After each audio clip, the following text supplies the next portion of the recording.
Imagine this. What if the course of history, the destiny of mighty empires and entire civilizations, could have been predetermined by a single, fateful spear thrust? The night on Golgotha, shrouded in a menacing storm, was heavy with foreboding, as if the very sky, swollen with dark clouds, trembled under the weight of what had just transpired. The hill was strewn with the remnants of the day's brutal spectacle, its earth soaked with blood and suffering. 3 crosses, stark silhouettes against the darkening horizon. Their crude wooden beams seemed to have absorbed not only blood and rain, but also the silent cry of departing life. The air was heavy, smelling of iron, dust, and anxiety, and the crowd's whispers faded into an anxious, reverent silence, as if the earth itself held its breath, awaiting the culmination of this unimaginable drama. This story isn't just about an ancient relic. It's about a mystical artifact believed to have guided the destinies of the greatest rulers and influenced the most significant events in human history. Among the Roman soldiers tasked with guarding the crucified stood a centurion named Gaius Cassius Longinus. His armor, polished to a gleam, was now wet with rain, and his hand restlessly gripped the shaft of his spear, as if sensing the inevitable. He had seen death before, too many deaths on battlefields and in the empire's provinces, but something about the figure on the central cross, the man called Jesus of Nazareth, deeply troubled him. This man did not curse his tormentors, nor did he beg for mercy, as other condemned men usually did. Instead, his words were quiet, full of forgiveness, and his gaze piercing in its otherworldly calm. And now, as thunder roared and lightning tore through the sky, the world seemed to hold its breath, awaiting the final act. Longinus, or Longinus the centurion as he is sometimes called, was ordered to finish the task, to confirm death. He stepped forward, his heavy boots sinking into the rain-soaked mud, and with a sharp, decisive thrust, plunged the spearhead into the crucified man's side. Blood and water gushed from the wound, glinting in the dim, ominous light of the storm. A chill, like an icy prick, ran through the gathered crowd. Some gasped in horror. Others fell to their knees in awe, while still others, gripped by panic, fled, convinced they had witnessed not merely a soldier's strike, but something far greater, something that would forever change the world. From that very moment, this spear, an ordinary-looking iron weapon of a Roman legionary, would never again be merely an instrument of death. From that instant, legends began to entwine around it, like ivy around an ancient stone, interweaving with history and mysticism. It was said that the spear carried the last essence of Christ, that within it lay a spark of both unbearable suffering and divine otherworldly power. Those who touched it, or even heard of it, claimed to feel its invisible weight and allure, as if history itself bowed before this relic. It was not just metal, it was a witness to the greatest moment in human history, a moment that left an indelible mark not only on human souls, but also on the physical world, giving rise to an artifact whose destiny became inextricably linked with the fate of entire nations. Meanwhile, the storm only intensified, tearing fiercely at cloaks and banners like an enraged deity. And, as sacred texts recount, it was at the very moment the spear pierced the flesh that the veil in the Temple of Jerusalem, separating the Holy of Holies, tore in two, from top to bottom, which was perceived as a sign of the broken boundaries between the earthly and the heavenly. In the minds of those who witnessed these incredible events, the spear was marked not only as an instrument of ultimate death, but also as a relic of cosmic significance, carrying echoes of divine providence. Even then, among the frightened crowds, whispers spread that whoever possessed this spear could not be defeated, that kingdoms might rise and fall, and empires prosper or crumble depending on who held it. This was the beginning of the legend of the Spear of Destiny, a mystical object that would inspire awe, fear, and an insatiable desire for possession in the centuries to come. When the body was removed from the cross, the spear, the instrument of execution, remained with the legionaries. For them, it was merely war booty, a curiosity to be brought back to the heart of the empire as proof of an order fulfilled. But among the secret followers of the man they called Christ, the memory of that thrust carried a completely different, sacred weight.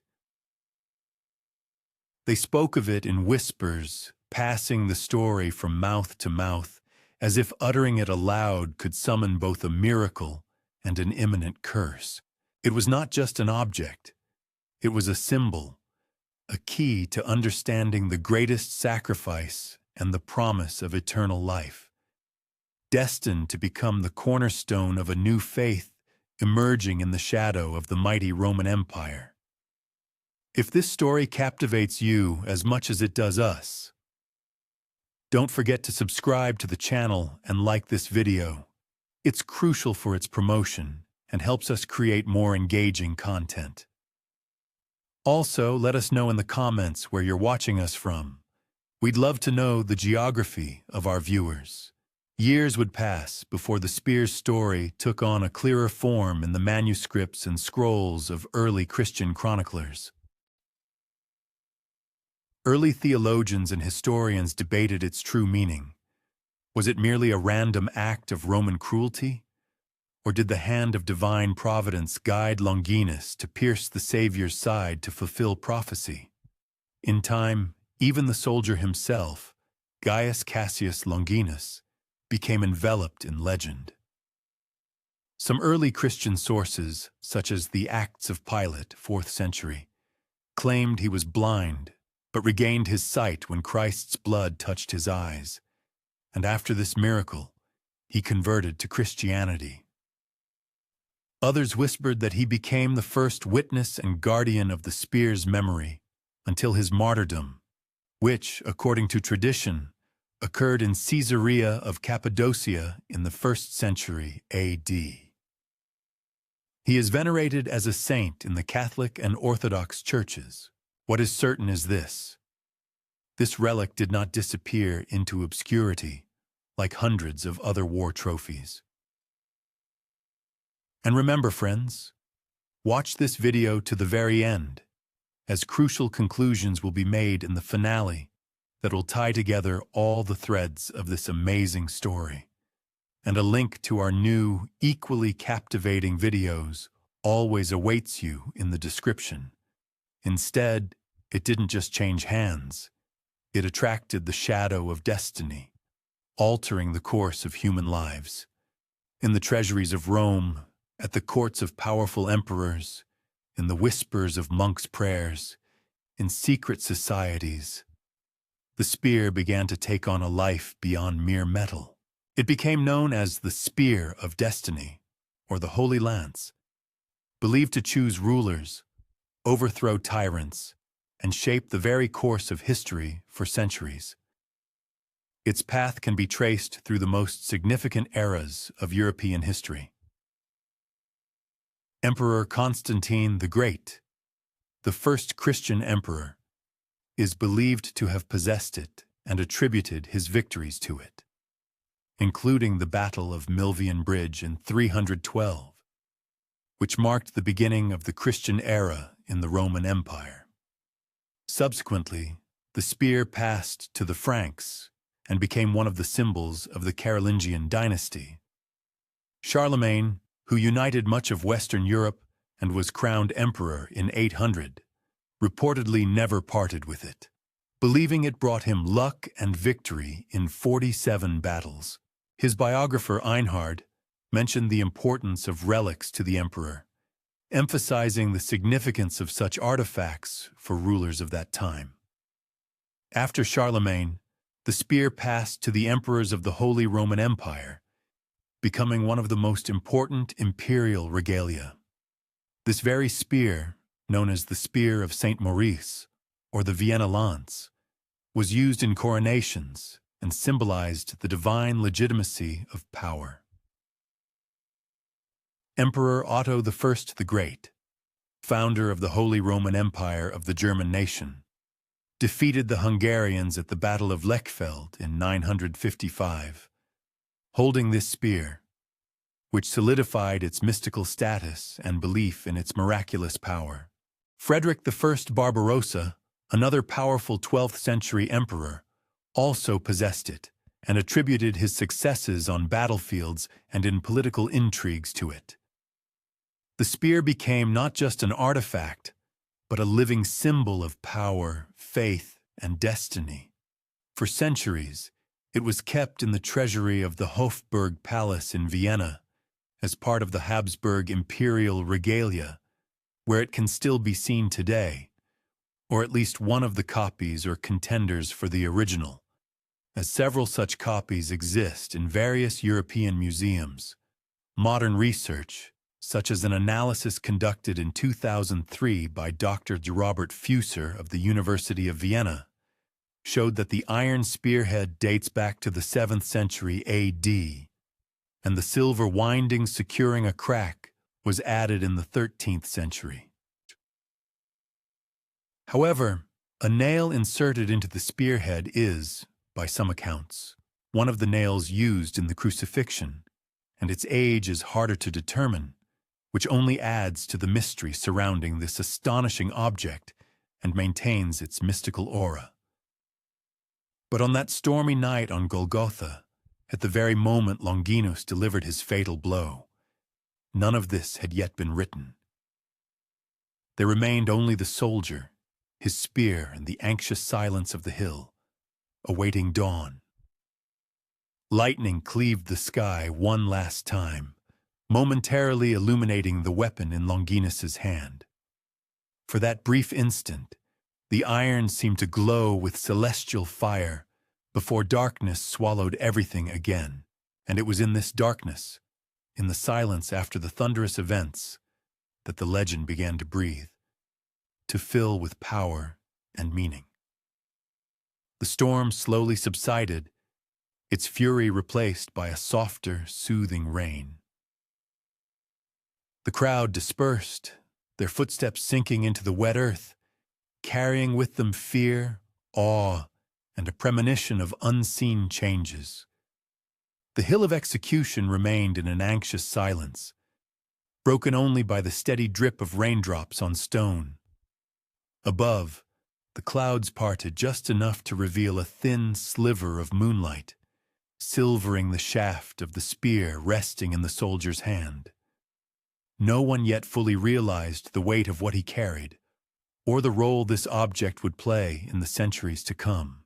And so, in the silence after the thunder, a relic was born, woven not merely from iron and wood, but from history, symbol, and the deepest faith. A relic destined to pass through centuries, shrouded in mystery, revered by some, sought by others, and used by a third group for the most ambitious ends. A relic fated never to rest in oblivion. The rain had further subsided, as if the earth itself sighed after its sorrow. Shadows stretched and voices hushed, leaving only the whisper of the wind, which carried the memory of the thrust, descending the slopes of Golgotha, like a secret carried in a dream. And it was at this time, beneath the streets of great Rome, in the tangled corridors of the catacombs, where light dared not penetrate, that the first believers began to gather. Oil lamps flickered on the roughly hewn walls, their meager glow casting dancing halos over faded frescoes depicting loaves, fish, and shepherds, symbols of a new faith. The air was damp, carrying the scent of stone and mold, mixed with the faint, waxy smoke of candles.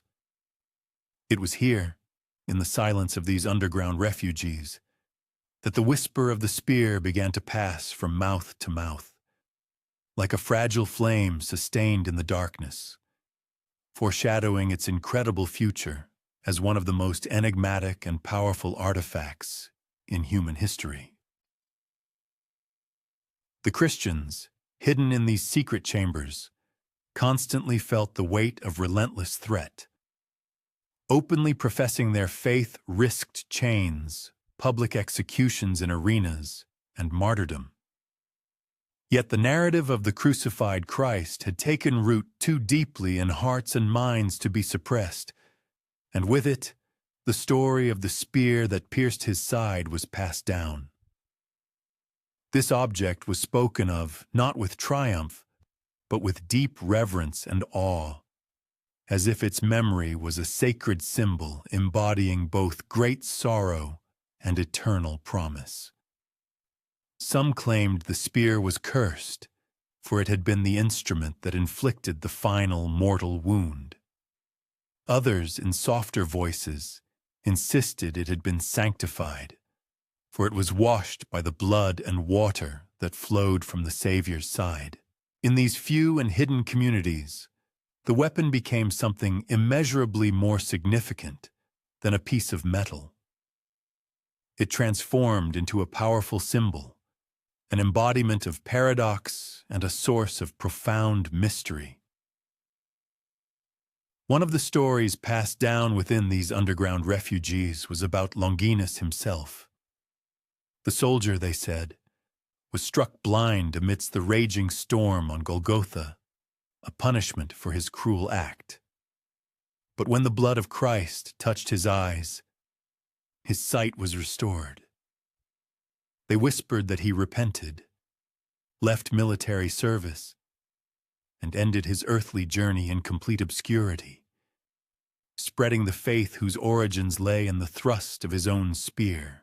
Whether this was genuine truth or merely legend, the story served as a source of comfort for those who trembled before the cruelty of the Roman sword.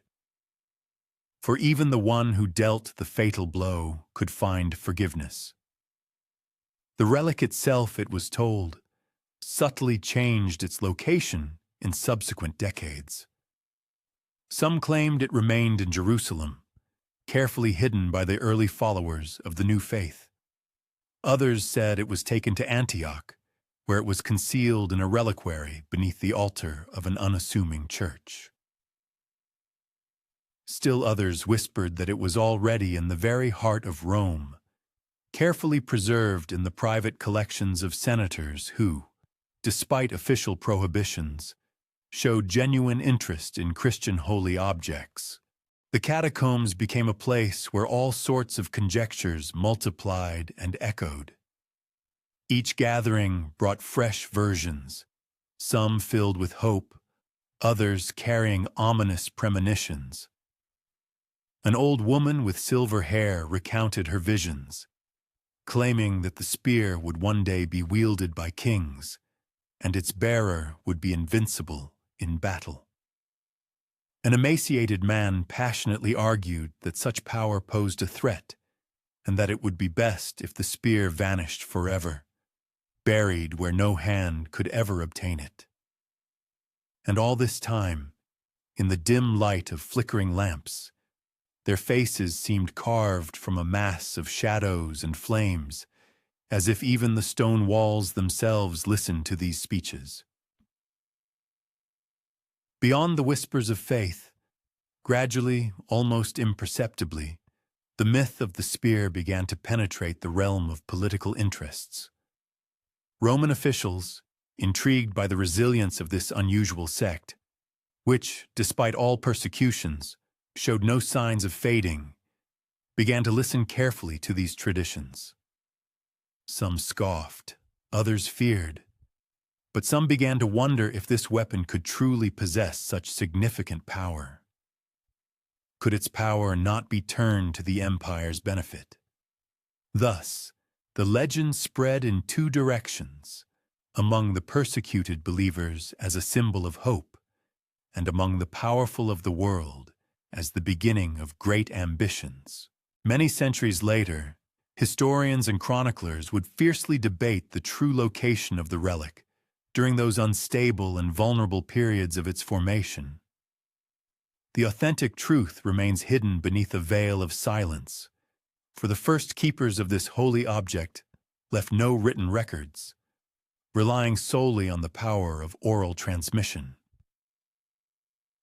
But what is certain is that the memory of the spear endured, passed down, like a carefully guarded ember, from generation to generation of believers who offered their prayers in conditions of constant danger and secrecy.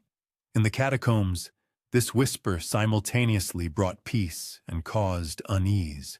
It offered solace to those weary with anticipation of divine justice, but at the same time, it warned of the insurmountable burden such a sacred relic might carry. Perhaps it was not meant for human hands to touch at all. Perhaps its true meaning lay in allegory, not in physical possession.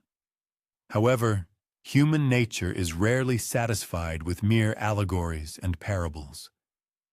Deep down, in the very silence, there was always someone who wondered, where is it now? This question stirred every hidden chamber, penetrating even dreams.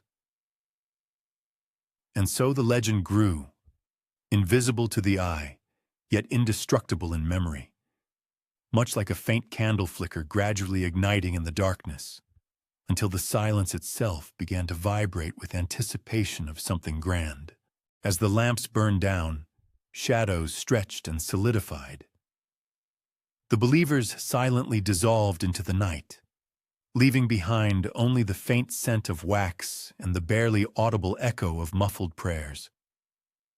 In this silence, the whisper of the spear lingered in the air, as if imprinted in the very stone, like secrets too deep and weighty to be forgotten. The first rays of dawn gently illuminated Constantinople, making its majestic domes and marble walls gleam as they caught the sun's initial fire. The empire's vector of development was shifting, its main focus steadily moving eastward. And with this came an urgent need for symbols and artifacts capable of irrevocably connecting heavenly patronage with the earthly throne, for sacred relics designed to bestow divine legitimacy and supreme approval upon rule. It was in this new historical era, during the reign of Constantine the Great, that the legend of the spear became an integral part of imperial destiny. Constantine possessed a capacity for mystical insights. It was said that on the eve of a decisive battle, he saw a miraculous sign in the heavens, a shining cross surrounded by words that foretold his triumph under this symbol. Deeply inspired by this vision, he ordered his soldiers to march into battle under banners adorned with the Chi-Rho monogram. Despite unfavorable predictions, he achieved a brilliant victory in the famous Battle of Milvian Bridge. For his enemies, it was merely a fortunate turn of events. For his followers, it was an undeniable manifestation of divine intervention. For Constantine himself, it became a sign of his great calling. In the following years, consolidating his power and implementing large-scale reforms in the empire, Constantine made significant efforts to collect Christian relics, seeing in them not only an expression of his personal piety, but also powerful tools for strengthening his authority. Among them, it was whispered, was a weapon whose fate was already predetermined. The spear that had pierced the side of the crucified Christ. If such a relic could come into the emperor's hands, what further doubts could remain about the unconditional favor of the heavenly powers? Historical chronicles of subsequent eras testified that fragments of the spear came into Constantine's possession. Some traditions stated that it was presented to him by bishops seeking to strengthen the connection between their faith and imperial power. Others suggested that the artifact had made a long journey from Jerusalem to Antioch, and then to the very heart of the empire, secretly transported until it appeared at the imperial court. Whatever the truth, this idea became firmly rooted in public consciousness. The emperor held in his hands not only the reins of the vast Roman Empire, but also the sacred relic itself, destined to determine fates. In the magnificent halls of Constantinople, the spear was no longer a simple infantry weapon, but a revered artifact, richly inlaid, adorned with dazzling gold and sparkling gems, resting in exquisite reliquaries where the air was heavy with the scent of incense. It was presented to the public not as a symbol of cruelty, but as a vivid testament to divine patronage. Touching it was perceived as contact with an invisible link stretching between the heavenly and earthly realms. However, even the most majestic power invariably casts its shadow. It was said that the relic carried both a curse and a blessing, with equal force, and that the reigns of emperors who possessed it were marked by both the greatest triumphs and profound tragedies. Constantine himself, despite his status as a great conqueror and subsequent canonization by some as a saint, suffered severe ailments in his later years. Ancient superstitions strangely intertwined with historical facts. Was his suffering a heavy price for possessing an artifact whose power was, perhaps, too great for mere mortals? Nevertheless, the mystical aura surrounding this spear only intensified. In subsequent centuries, Byzantine emperors carefully preserved it as an integral part of their sacred arsenal, displaying it for public viewing on solemn holidays and during majestic processions. It served as a silent testament that the empire's might rested not only on the strength of marble or the fortitude of steel, but also on the unwavering power of holy relics, inextricably linking rulers to the divine history of Christ. The spear transformed into an element of the very language of power, a relic invoked during solemn coronations and in the midst of bloody wars, whose presence was perceived as both a great blessing and a heavy burden. And the common people also carefully preserved its legends in their hearts. Pilgrims who were fortunate enough to see it spoke of a deep reverence that stayed with them for many years. They returned to their villages with tales of the relic, shining like a flame in the flickering candlelight. Its aura felt like the weight of a mountain, and its silence was more deafening than thunder.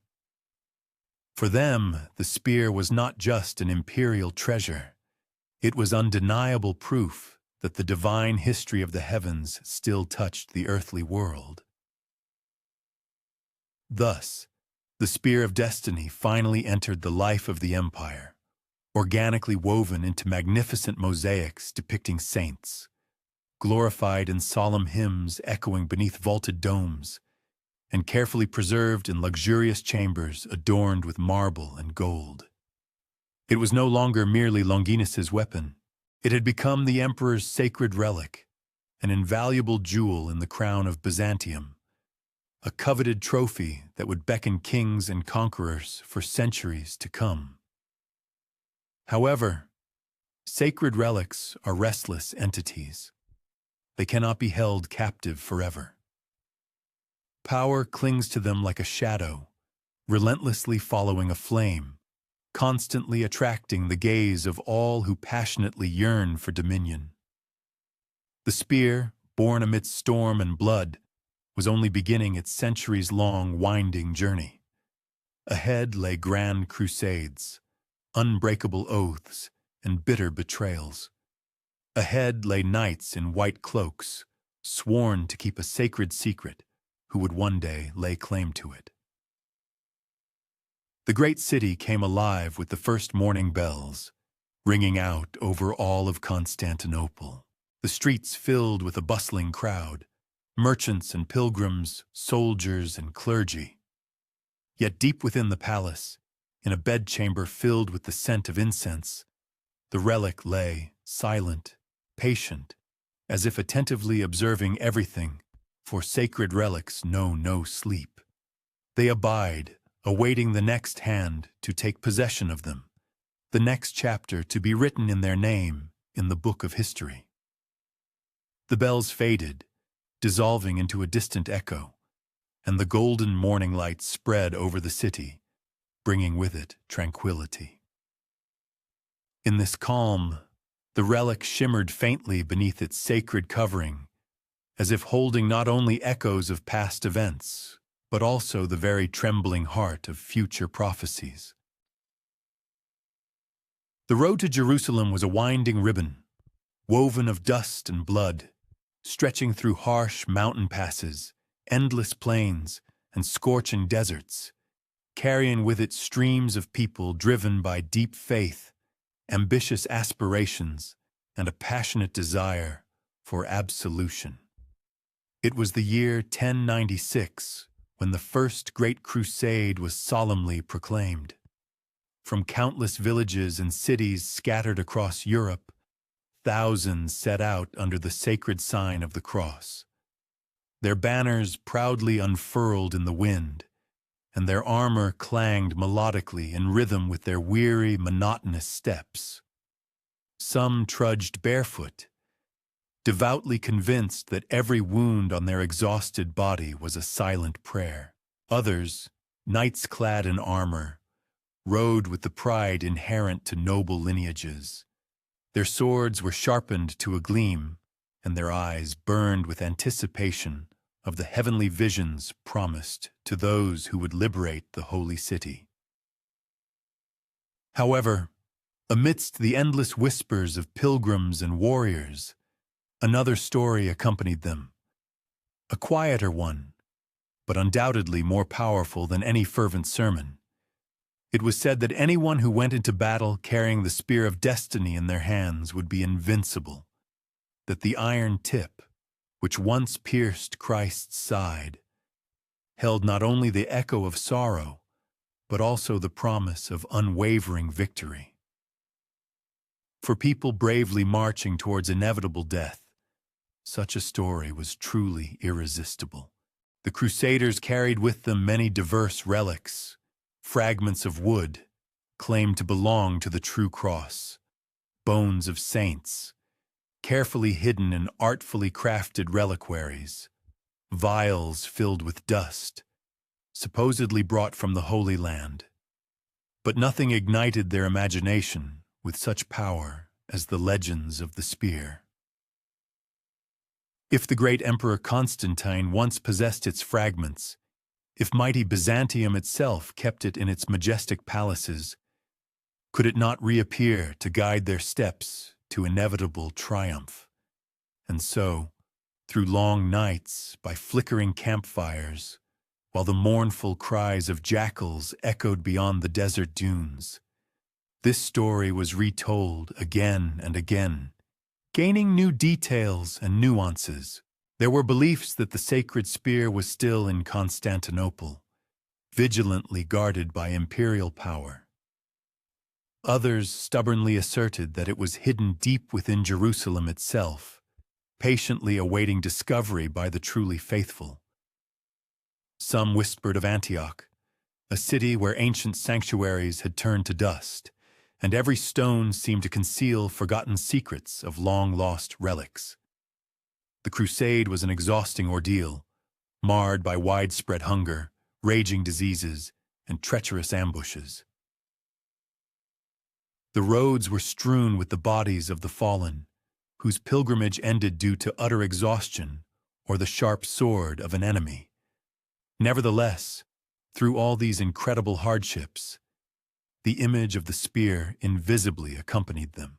It transformed not merely into an object, but into an unbreakable promise.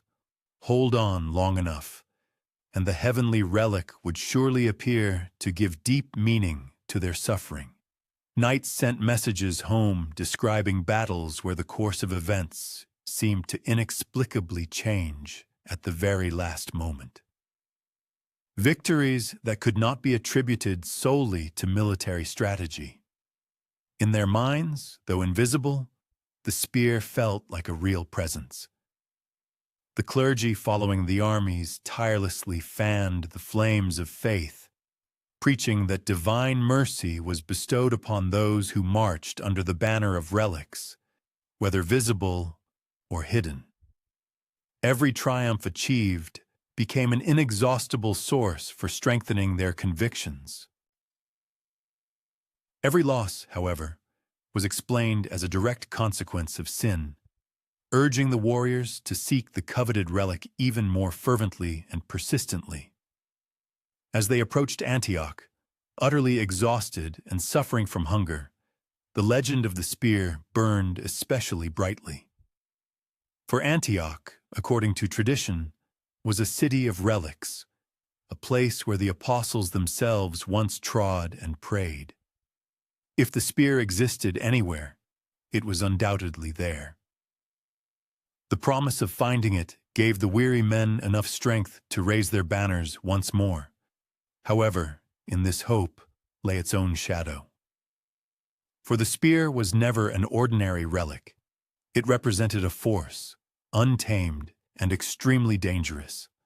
And where great power concentrates, suspicions and betrayals inevitably arise. Among the leaders of the crusade, an unspoken rivalry began to mature. Whoever managed to seize the spear if it were found could claim not only divine protection, but also sole leadership. And so the relic, still invisible, was already sowing seeds of discord. Even before its actual discovery, it guided hearts, sharpened ambitions, and deepened cracks between men who had sworn to march under a single cross. The march to Jerusalem was not merely a movement of armies. It was a march permeated by myth. Step by step, mile by mile, the blood shed along the way was sanctified in their imagination by the invisible presence of holy relics. Among them, none possessed such grandeur as the spear, an iron tip promising victory to its possessor, yet carrying the eternal memory of death on the hill. As the crusaders wrapped themselves tighter in their cloaks, seeking refuge from the piercing cold desert night, the flames of their campfires gradually died down, turning into smoldering embers. Their songs hushed, giving way to quiet prayers, and their eyes closed from utter exhaustion. But even in sleep, many dreamed of this weapon, shining in the candlelight, raised high above the ranks, its long shadow stretching over battlefields where defeat was powerless to touch them. The night air cooled. The sands settled in complete silence. A soft wind swept over tents and banners, carrying whispers of destiny eastward, to still unconquered cities, to still undiscovered relics. It was 1119, and Jerusalem had been taken. The holy city, long an unattainable dream, was now in the hands of the Crusaders. However, the roads leading to it were still immensely dangerous, strewn with bandits, thieves, and the ominous shadows of rival empires. Pilgrims arrived in continuous streams, barefoot and trembling, consumed by a burning desire to see the places where Christ had walked. Too often, they never reached their goal. Deserts and mountain passes claimed their lives, not only by thirst, but also by the sword. It was in these conditions of constant danger that 9 knights appeared before the King of Jerusalem with a solemn vow. They swore not to seek wealth or personal glory, but to fully dedicate themselves to protecting pilgrims and preserving holy relics. They wore simple cloaks. Their swords were not for conquest, but solely for guardianship, and they bound themselves by an oath that would echo through the centuries. These were the poor fellow soldiers of Christ and of the Temple of Solomon, soon to be known simply as the Knights Templar. By day they patrolled the roads, their shields marked with a red cross, accompanying the faithful from the city to the holy places. Nights they spent on the Temple Mount itself. Rumors circulated that their dwellings were built on ancient foundations, foundations that stirred whispers of secrets hidden deep beneath the stone. For the Temple Mount was more than just a fortress. It was the place where Solomon's temple once stood, where rumors of untold treasures and priceless relics lay buried in dust and silence. The Templars' oath was extremely severe, obliging them to poverty, chastity, and obedience. But there was another oath, spoken much less openly, kept more in silence than in words. It was an oath to guard what the world was not yet ready to see. For relics possessed colossal power, and power, as is known, was dangerous. In the dim light of their chapels, illuminated only by flickering oil lamps, the knights bowed their heads over reliquaries, swearing that anything that came into their hands would not be squandered or displayed as trophies of pride, but would be carefully hidden, preserved, and securely guarded. It was in these early years that the legend of the spear became inextricably intertwined with the Templar order. Some claimed that fragments of the sacred weapon had already come into their possession.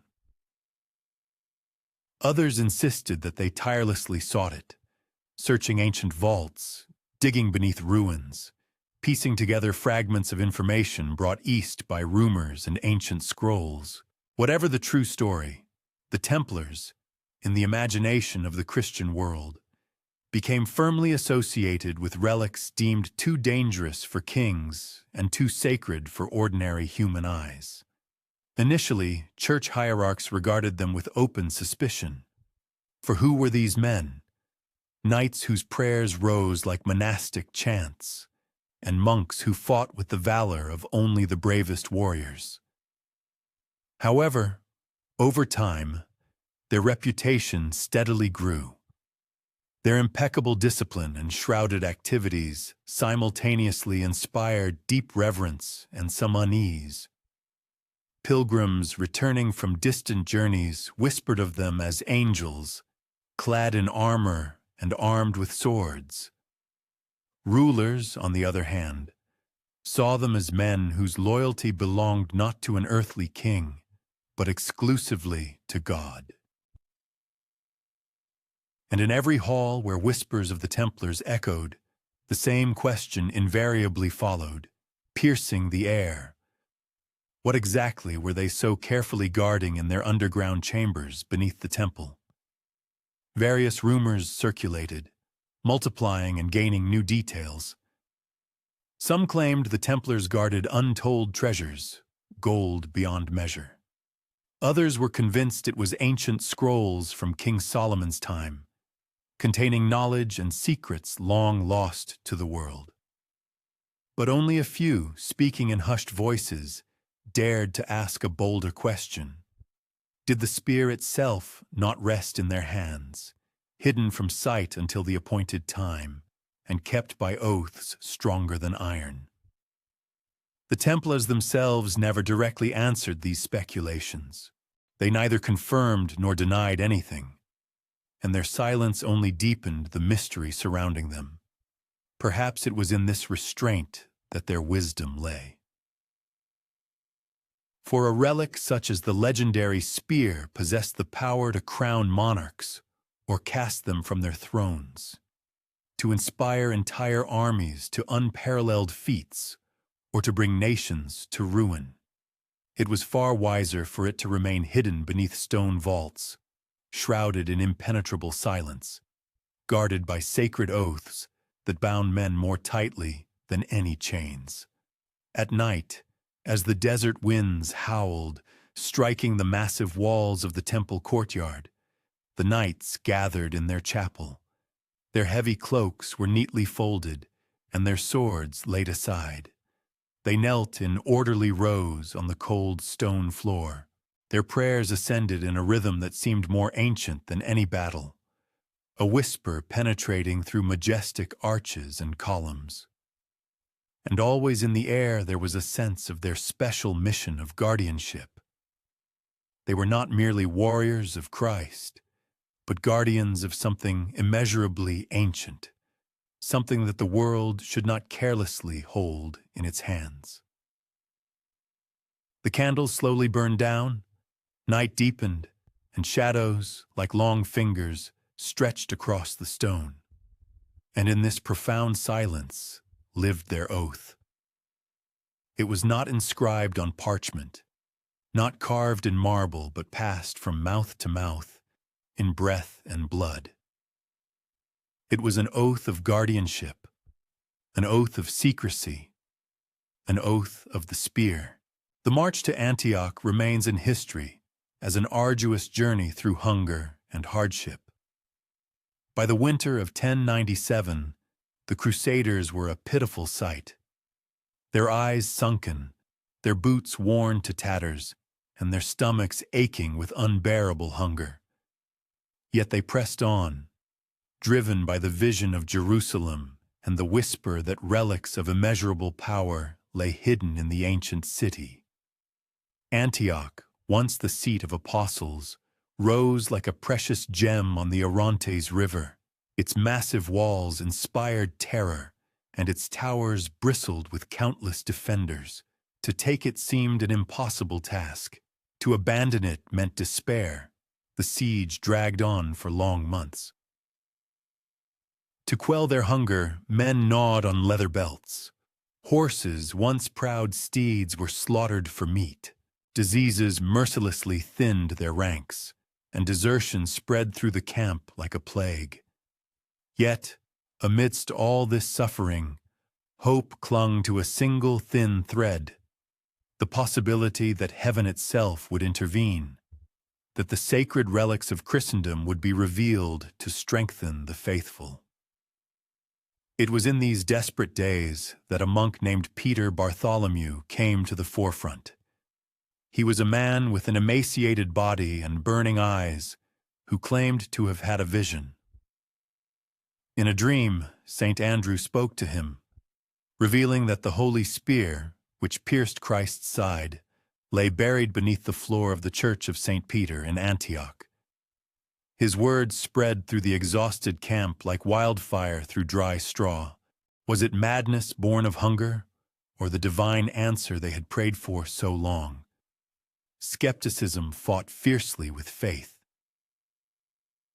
Some leaders scoffed, accusing Peter of fabrication. Others, too weary to doubt, clung to this possibility as a last resort. Finally, a small group entered the church, beginning to excavate the stone floor with picks and bare hands. Long hours passed, sweat mixed with dust, until a triumphant cry finally rang out. From the earth, the spearhead was unearthed, blackened with age. This discovery instantly electrified the entire camp. Priests declared it a miracle, irrefutable proof that heaven had chosen the crusade. Soldiers openly wept, convinced that the tide of war had now turned. The relic was carried through the ranks in a solemn procession. Torches blazed brightly, and chants ascended into the night sky. People who just hours before had been in deep despair now knelt in the mud, convinced they had touched the very edge of destiny. And indeed, victory followed. Strengthened by new resolve, the Crusaders stormed the city, taking Antioch against all odds. For them, it was irrefutable proof. The spear had granted them triumph, as the prophecy foretold. From that moment on, Its presence overshadowed every campaign, every battle. Yet even in triumph, doubts lingered. Some whispered that Peter's vision was a deception, that the unearthed spear was actually just an old weapon, planted in desperation. The leaders of the crusade were divided. Was it truly a sacred relic, or merely a symbol skillfully crafted to sustain faith? But symbols possess immense power, often surpassing truth itself. For the people who carried it, faith itself was enough. The relic was guarded with reverence, wrapped in cloth, and carried into battle as a banner of hope. And wherever it went, morale soared like a flame. However, a deeper question remained unanswered. Was this the true spear, or one of many fragments scattered through time? The world would never know with certainty, and perhaps this very uncertainty was its greatest strength. An invisible relic can be doubted. A relic held in trembling hands cannot be ignored. In the ensuing decades, as the Order of the Knights Templar gained strength and influence, the Chronicle of Antioch became inextricably intertwined with their own veil of mystery. Rumors also circulated about the Templar Knights, suggesting they tirelessly sought the genuine spear, perhaps even beyond Antioch itself, in lands where the Crusades had never penetrated. Whether they ever possessed this sacred relic remains a mystery that no one can unravel. However, Antioch undeniably demonstrated one truth: relics possessed colossal power, the ability to mobilize entire armies, transform despair into triumph, and radically alter the fate of entire nations. After the city finally established itself under the uneasy rule of the Crusaders, the spear was solemnly placed in its churches, where it was illuminated by candles and reverently honored by pilgrims who flocked to see it. Nevertheless, in the silence of the night, questions invariably lingered. Was this truly the iron that pierced Christ's side? Or was it merely an ordinary piece of metal that acquired its power solely through the desperate and unwavering faith of the people? The lamps in Antioch's chapels flickered dimly, their flames wavering with every gust of winter wind. Shadows stretched ominously across the rough stone floor where the spear had once been unearthed, as if the earth itself held the memory of the trembling hands that disturbed its peace. Beyond the city walls, the Orontes River flowed dark and silent, carrying this secret, as if foreshadowing that the relic's true journey was only just beginning. Beyond the dusty streets of Antioch and the fading echoes of triumph, the story of the sacred relic sank deeper into a veil of mystery. Not every treasure was meant for lavish processions or widespread public veneration. Some were destined to disappear into deep shadow, where only a select few could become their silent guardians. For the Knights Templar, whose renown spread rapidly throughout the Christian world, the spear became more than just a legend passed by word of mouth.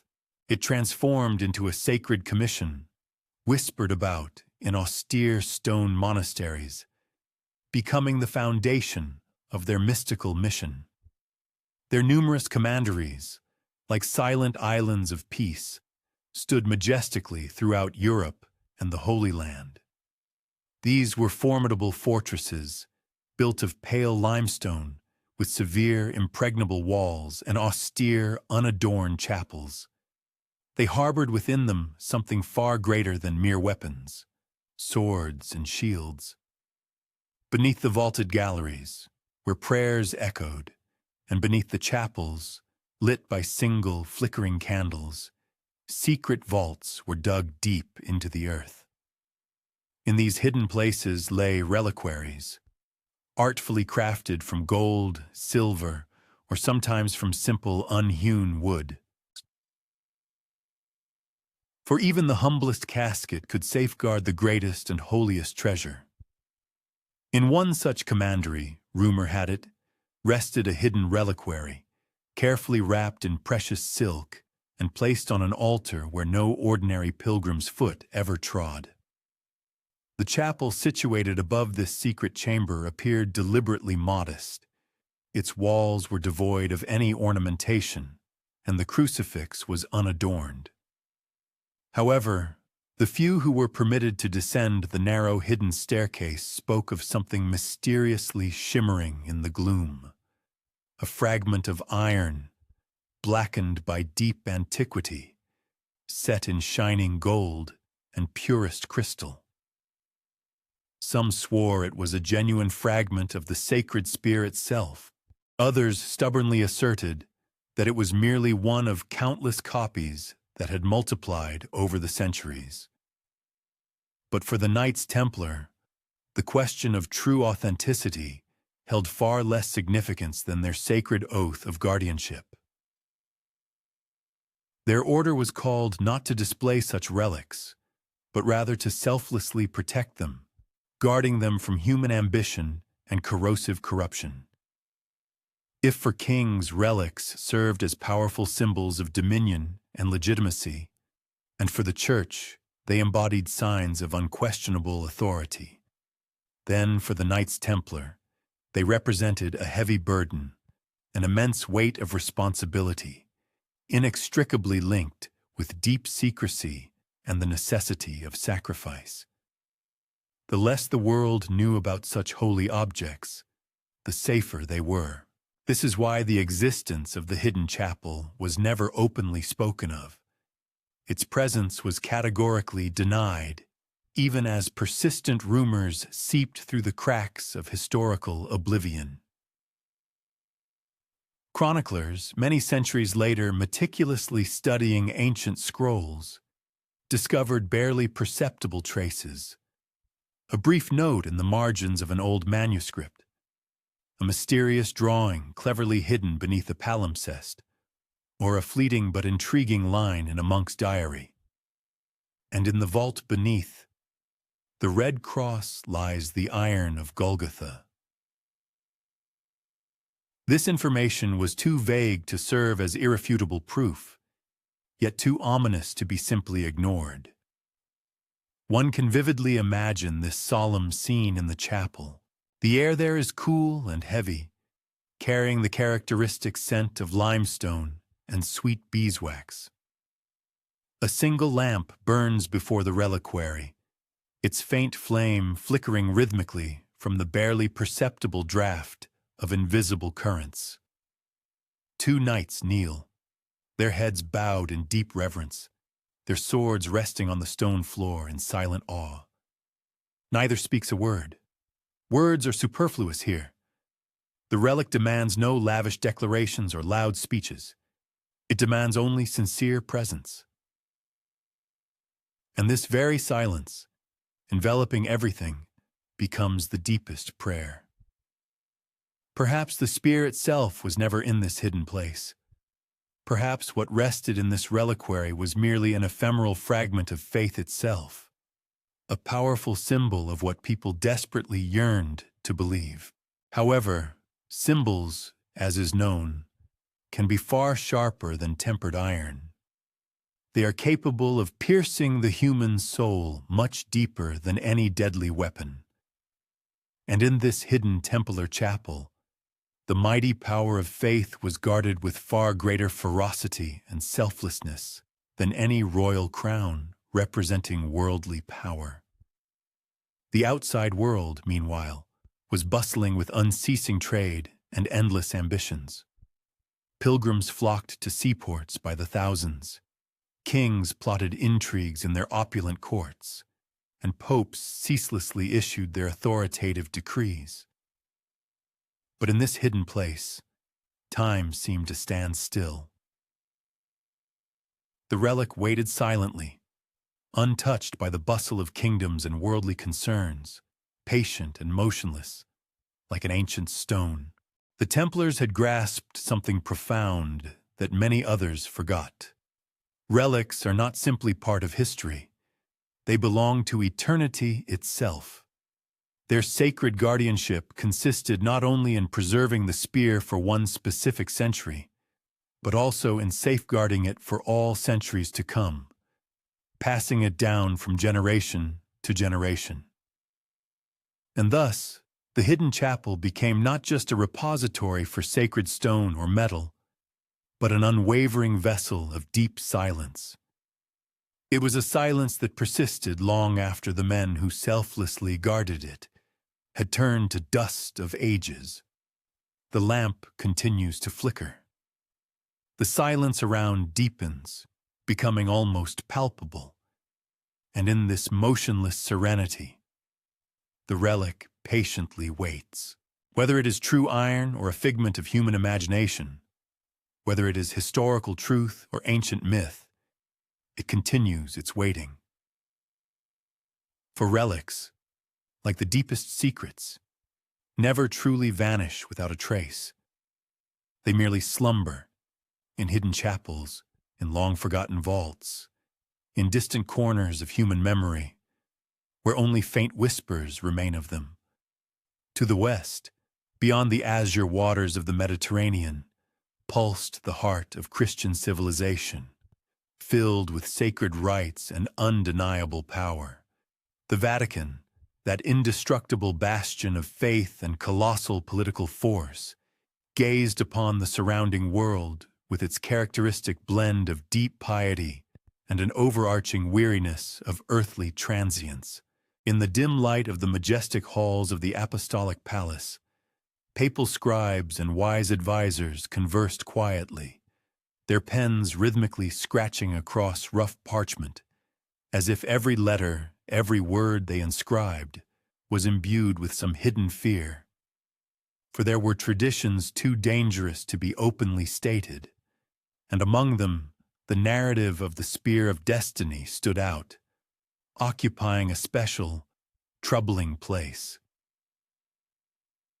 This ancient tradition slowly passed from century to century, from mouth to mouth through the hushed whispers of pilgrims, the encrypted messages of valiant crusader knights, and the carefully preserved records in the diaries of secluded monks.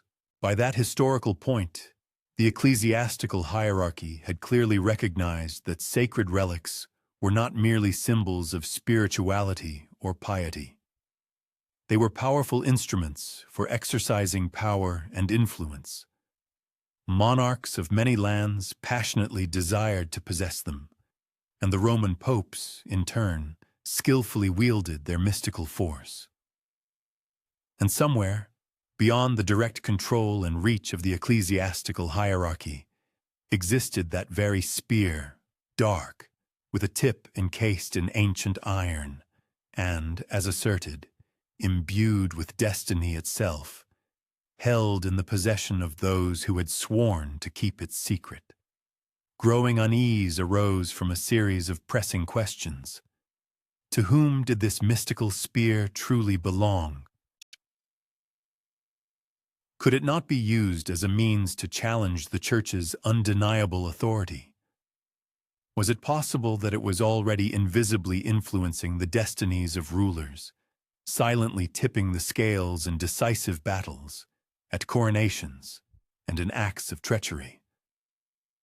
Learned men engaged in heated debates about whether this sacred relic had ever left the confines of Jerusalem, while wise advisors strongly recommended extreme caution, asserting that even the mere possession of knowledge about the spear could become a dangerous weapon. To utter its name aloud would mean not only to awaken an unhealthy desire to possess it, but also to invite imminent danger. In opulent chambers, adorned with gold and majestic frescoes depicting the faces of saints and martyrs, diligent scribes meticulously copied ancient manuscripts, often resorting to complex ciphers or barely perceptible hidden markings. The margins of the manuscripts contained vague allusions to the Templar order possessing some extraordinary artifact. However, these references were artfully veiled in complex symbols that could only be deciphered by a select few initiates. Maps were also created, on which secret marks were applied with invisible ink, with the dual purpose of either guiding the true seeker or misleading anyone who attempted to unravel the mystery. Even the Roman pontiffs themselves were not free from this pervasive fear.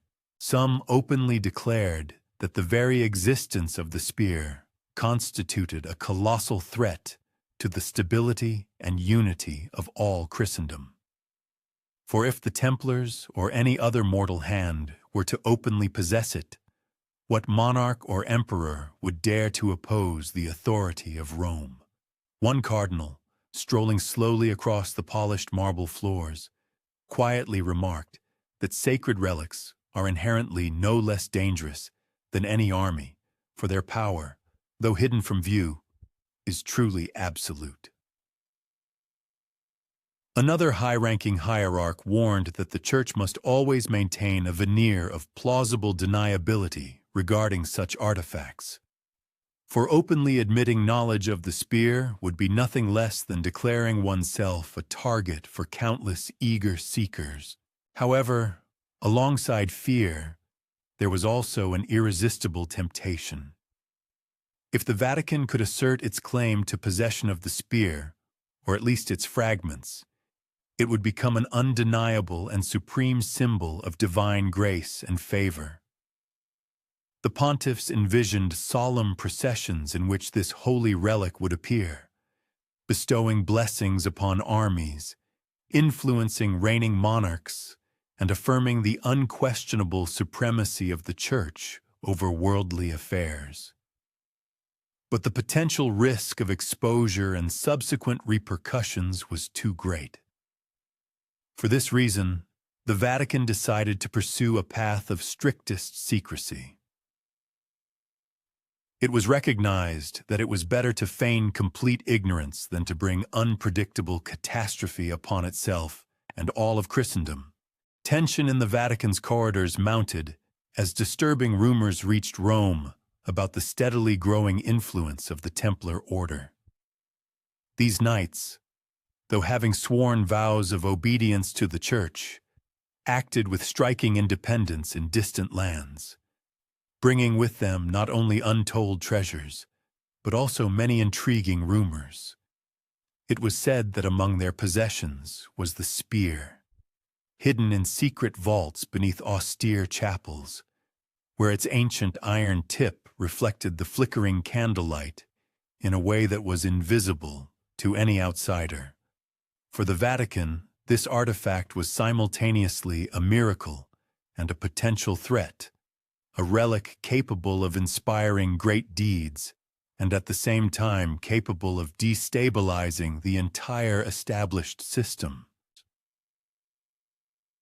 In response to these anxieties, papal scribes continued their meticulous work in silence, carefully cataloging manuscripts, encoding ancient knowledge, and taking all measures to ensure that the true history of the spear did not become public knowledge. Mentions of it were skillfully encrypted in allegories and passed down from generation to generation, with the firm belief that only those initiated into the Church's secret language would ever be able to interpret their true meaning. And yet, despite all these carefully considered precautions, a deep unease continued to smolder unextinguished in the hearts and minds of the Vatican hierarchs. Sacred relics, as is known, have a habit of appearing unexpectedly at moments when their presence is least anticipated. Beyond the walls of the Apostolic Palace, the eternal city of Rome continued its majestic and measured course of life. Bells solemnly rang from tall campaniles, markets bustled with unceasing activity, and pious pilgrims humbly knelt in basilicas beneath the glow of golden mosaics.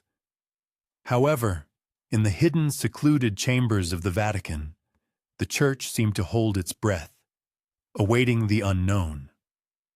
For the hierarchs knew well, the narrative of the spear was far more than just a legend.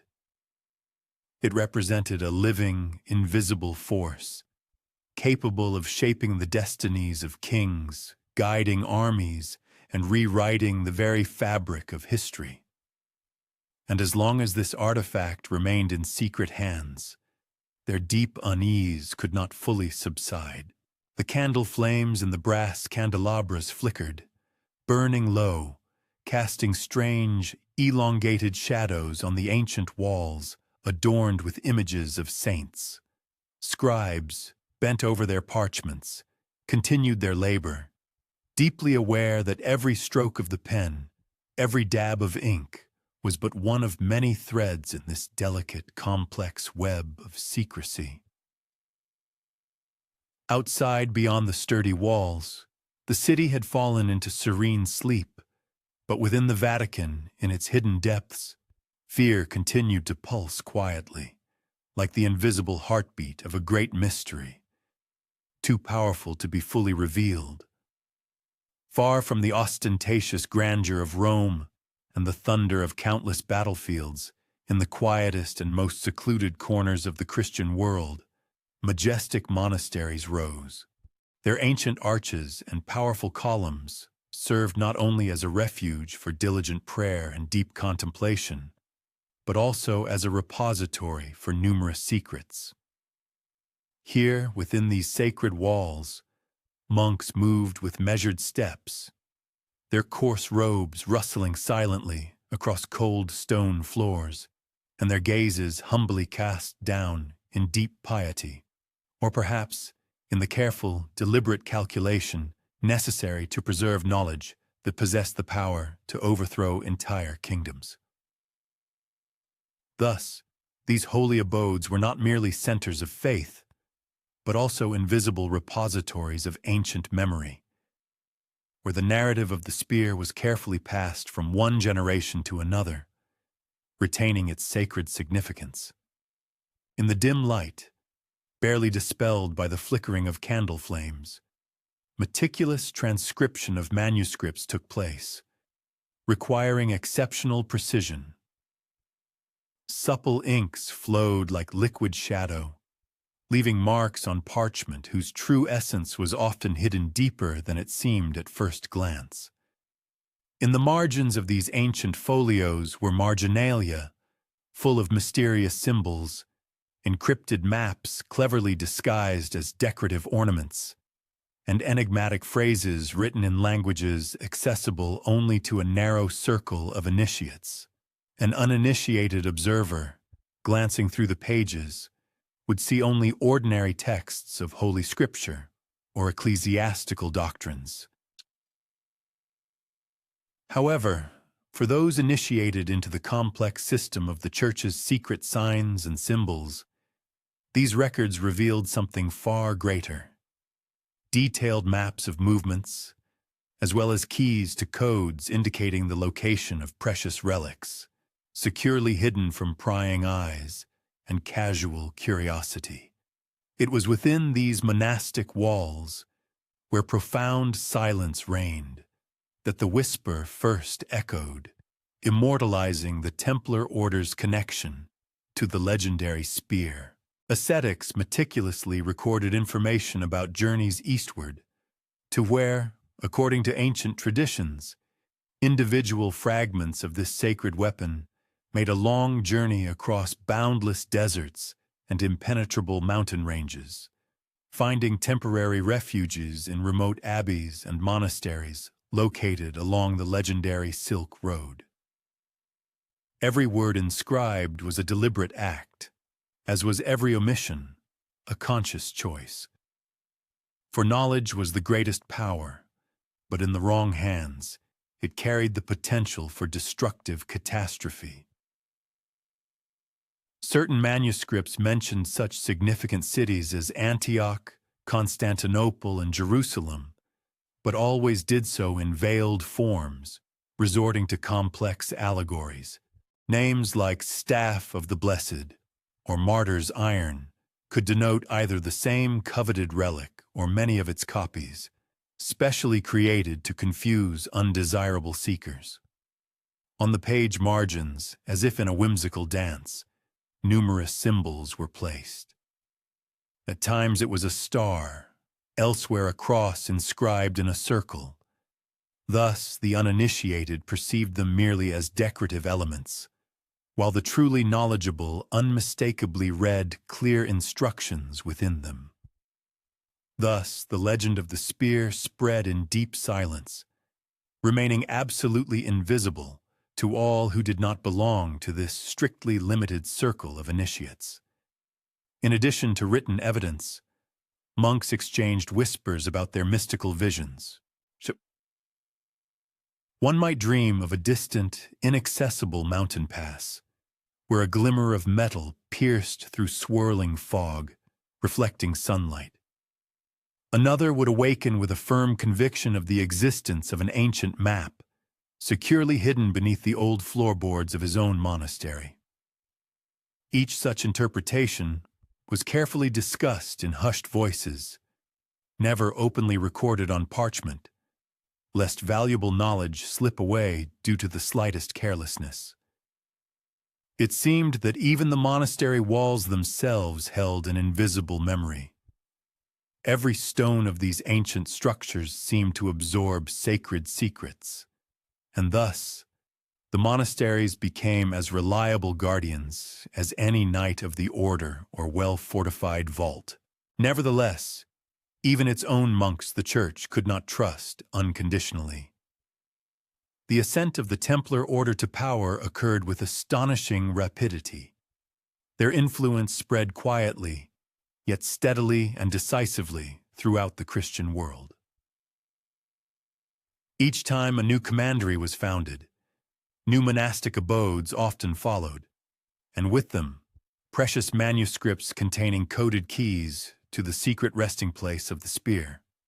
The Holy See in Rome observed the unfolding events with the utmost caution, well aware that secrecy alone would not suffice for complete control. It was necessary not only to maintain the strictest silence, but also to preserve unceasing vigilance. In the labyrinths of these ancient corridors, the line between sincere devotion and strict duty virtually blurred. Monks offered prayers both for the salvation of Christ's soul and for the secure preservation of this sacred knowledge. Every step they took, every faint flicker of a candle flame, was perceived as an integral part of a sacred ritual of preservation.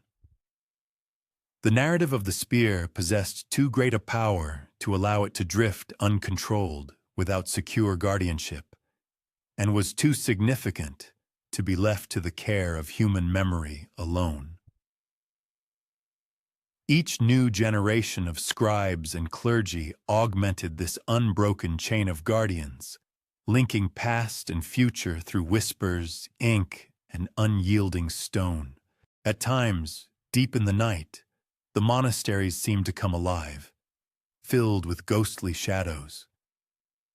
Templar knights appeared under the cover of moonlight, exchanging silent gestures with monks in the shadowy corridors. This exchange of information was extremely delicate and subtle.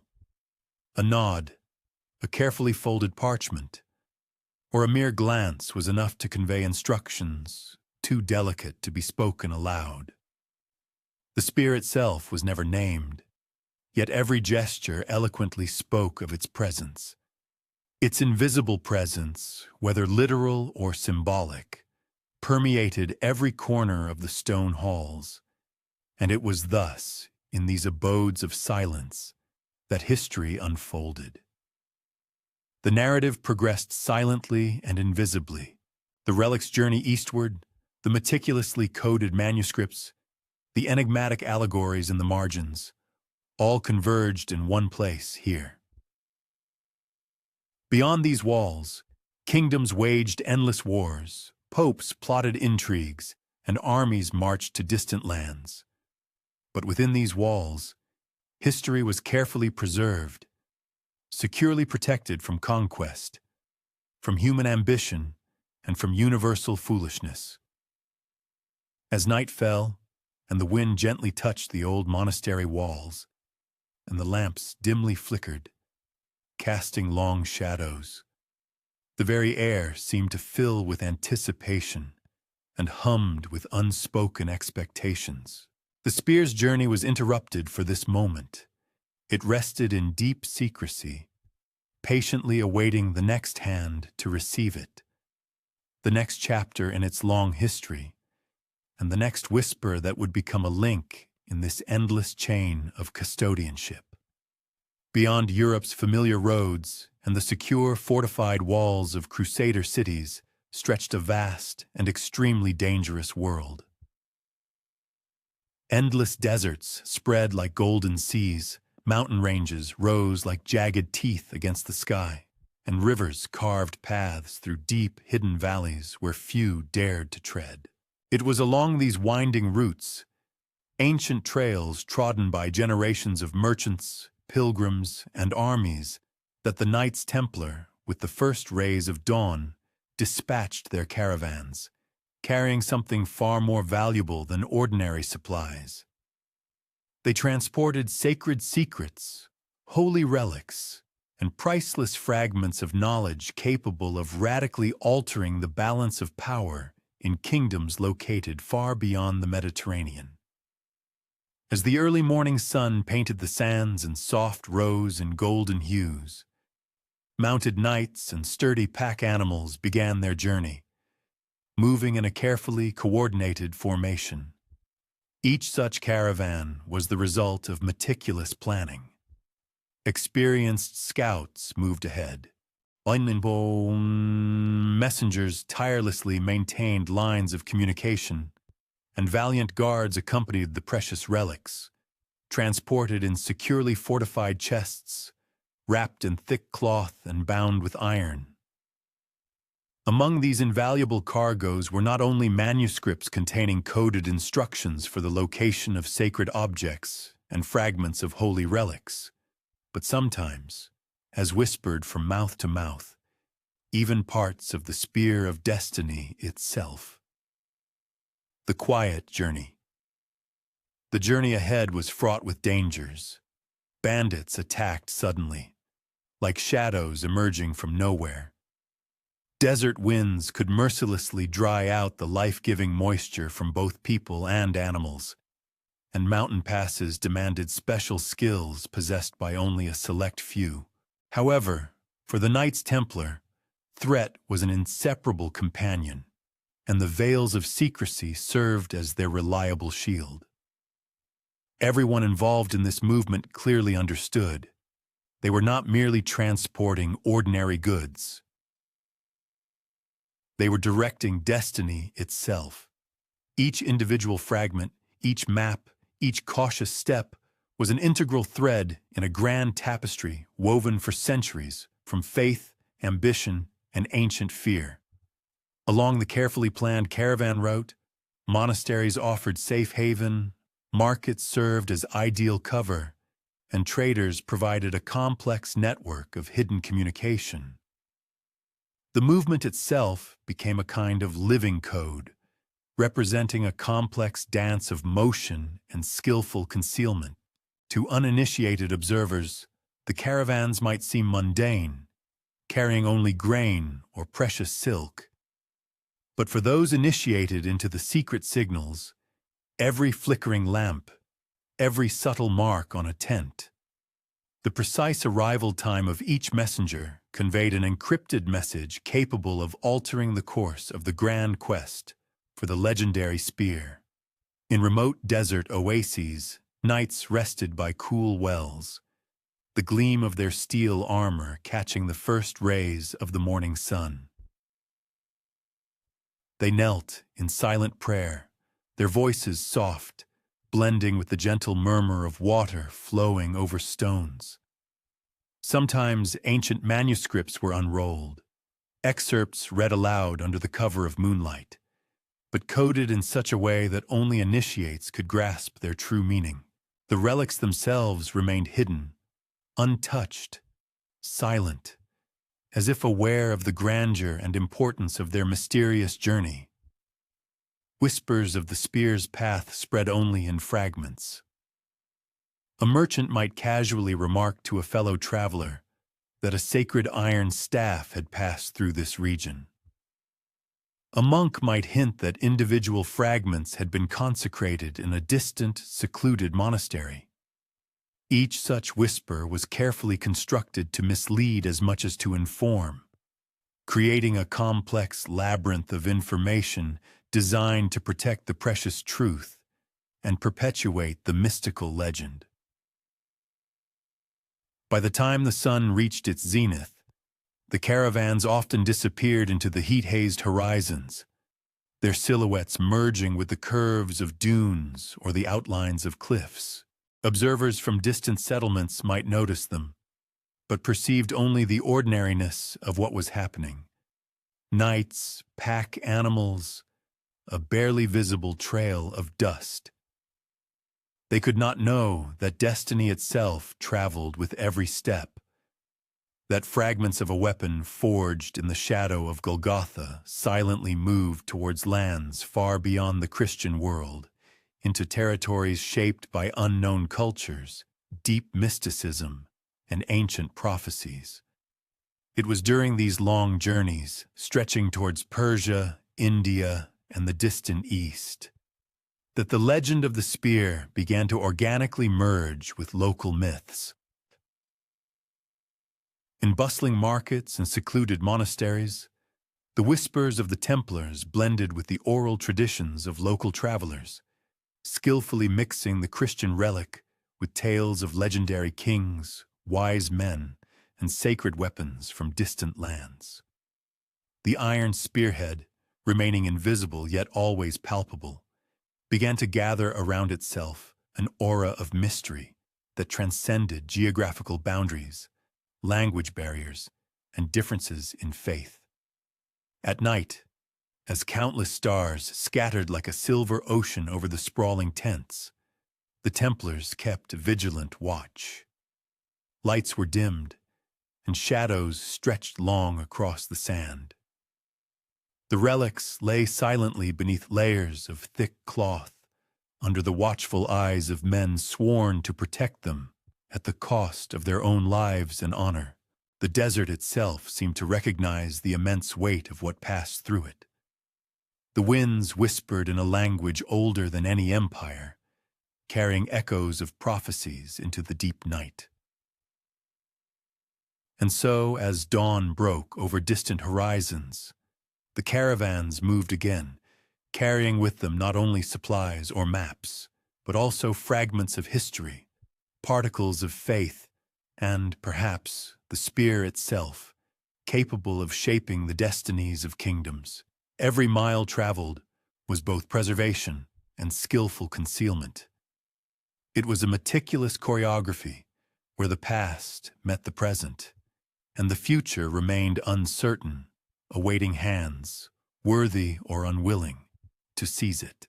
As the Templar caravans pushed further into the lands of Persia and the remote reaches of Asia, they entered a world steeped in its own profound mysteries. It was a world where sacred texts and ancient relics carried the weight of centuries of history. Mountains rose like silent, mighty guardians. Rivers carved deep, winding valleys into the earth, and cities rose like precious jewels, glittering under the desert sun. Here, the very air seemed heavy with accumulated history, and the scent of spices and incense mingled with the dust of ancient streets. The Templars, adept in secrecy and observation, sought not only to protect precious pilgrims, but also to acquire knowledge.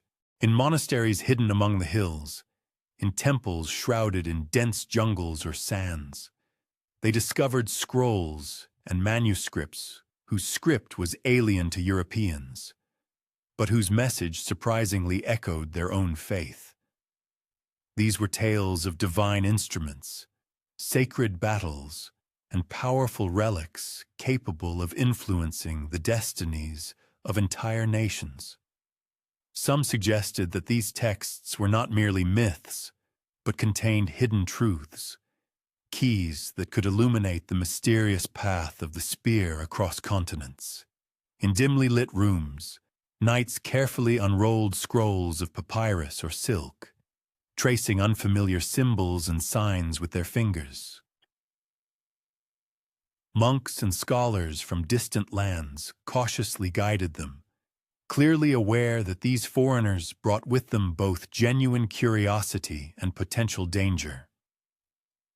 The Templars, in turn, meticulously coded parts of their own knowledge, weaving narratives of Christian relics into local allegories, leaving messages that only a specially trained eye could interpret.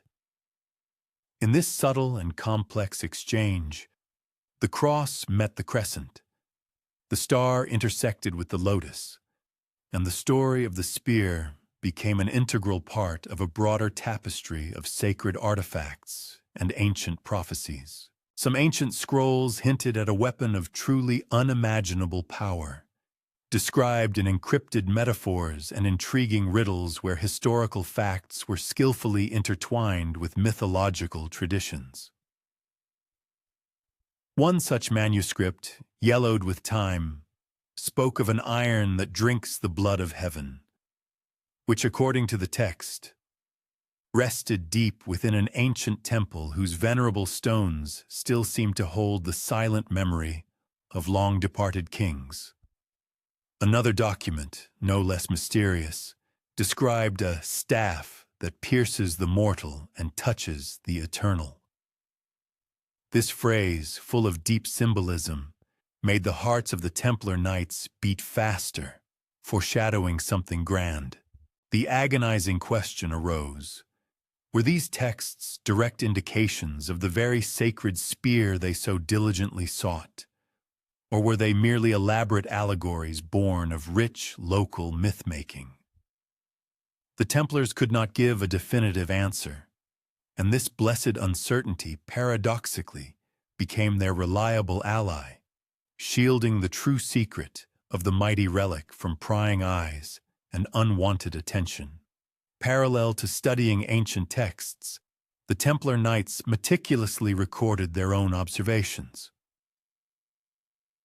They carefully compiled detailed route maps, charting the curves of rivers and the outlines of mountain ranges, and also recorded all their significant discoveries on parchment sheets, skillfully hidden in false bindings of old books or inconspicuous secret compartments.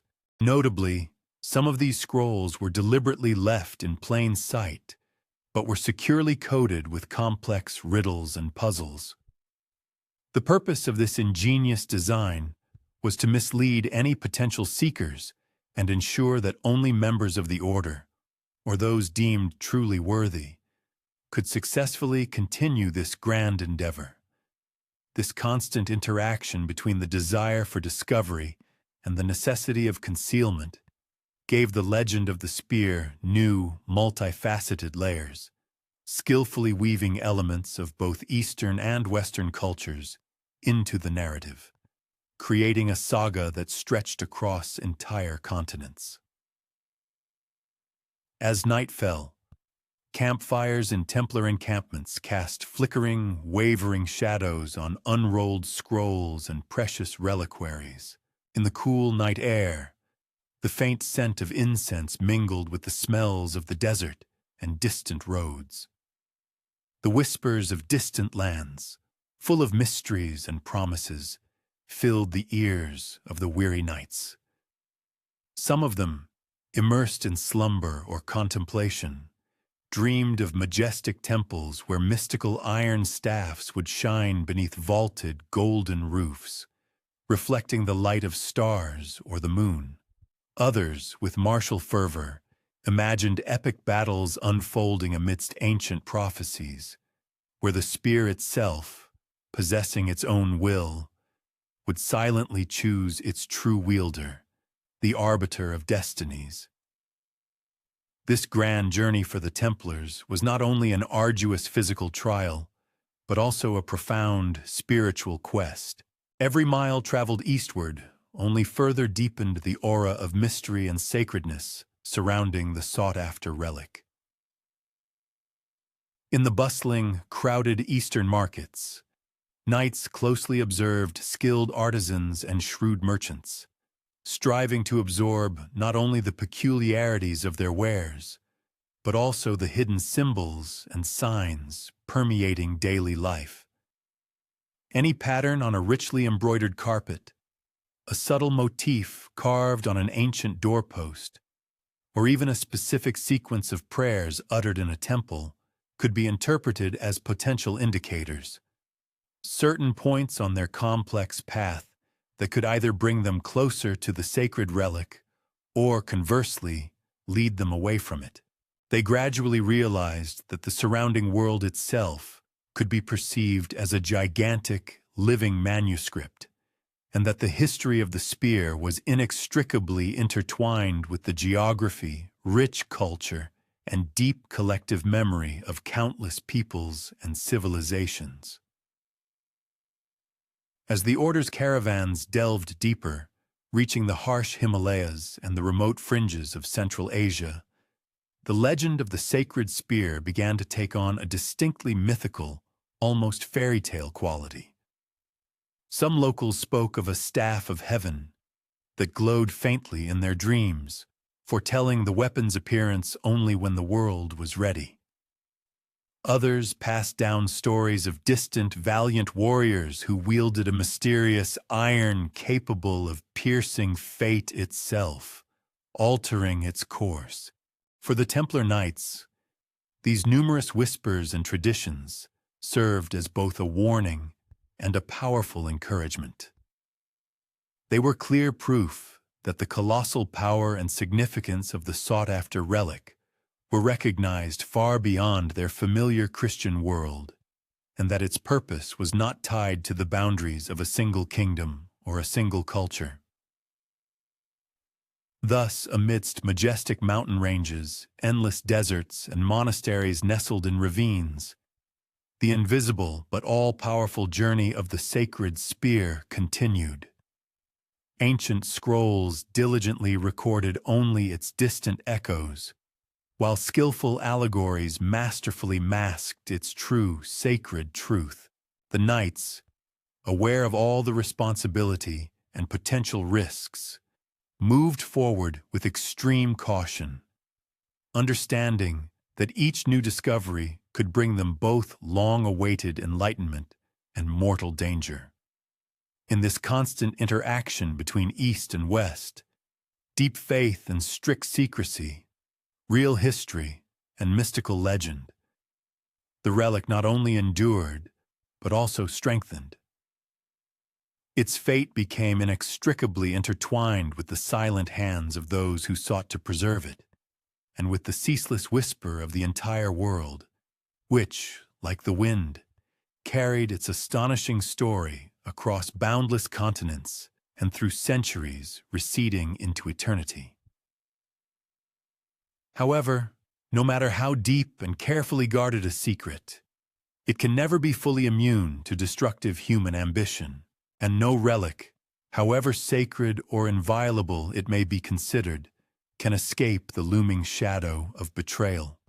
The Knights Templar, who had taken on the heavy burden of guarding the legendary Spear of Destiny, carried with them not only precious iron and ancient scrolls skillfully bound in silk. They also bore on their shoulders the unbearable weight of envy, insatiable greed, and treacherous intrigues that, like an invisible predator, relentlessly pursued them at every step. Across the vast territories of Europe and the enigmatic East, alarming whispers about the powerful relic sometimes spread faster than the knights themselves could travel. These rumors, distorted and embellished, were passed from mouth to mouth by merchants, pious monks, and ubiquitous spies, each of whom yearned to possess what rightfully did not belong to them. Within the Templar Order itself, vigilance was maintained at an absolute maximum level, yet even the most hardened and disciplined knights could not be entirely infallible in the face of human weaknesses. Some, blinded by the thirst for boundless power, envisioned themselves as chosen by fate, to wield the mystical spear. Others succumbed to the temptation of large bribes, enticing promises, or paralyzing fear. And then fragments of the sacred map leading to the relic began to leak beyond the sturdy walls of the commandery, reaching the ears of those who lurked in the darkness.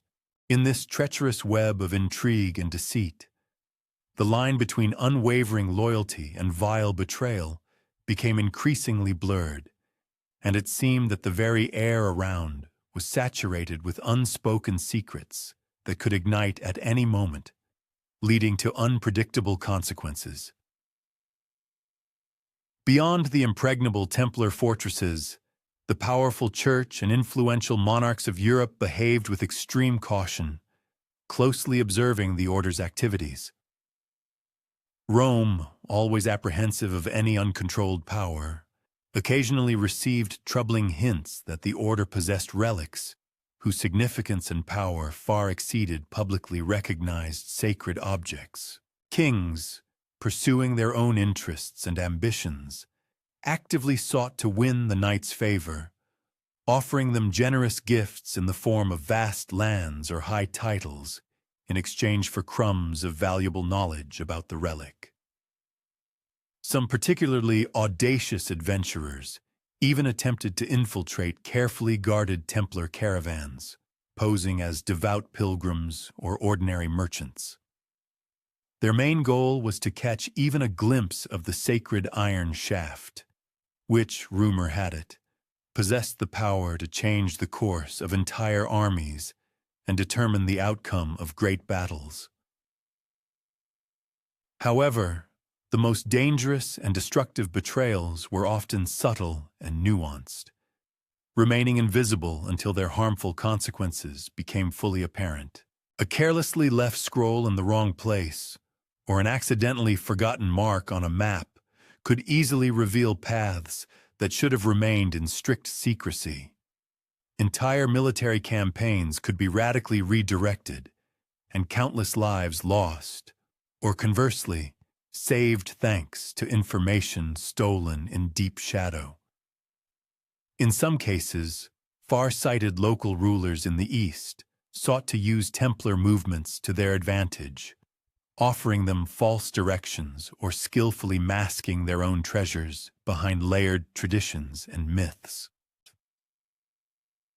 Thus, the quest for the sacred spear became not only an exhausting test of physical endurance and spiritual fortitude, but also a complex examination of perceptiveness, of the ability to discern truth from lies, of knowing whom to trust, and no less importantly, of the capacity to allow suspicion itself to guide actions at critical moments. Within the walls of monasteries and commanderies, knights exchanged quiet words, discussing prophetic images and circulating conjectures with unprecedented caution. Names were rarely spoken aloud, and references to important information were hidden behind complex ciphers or allegories. The eldest knights bore the heavy burden of confidentiality, well aware that a single oversight could nullify centuries of guardianship.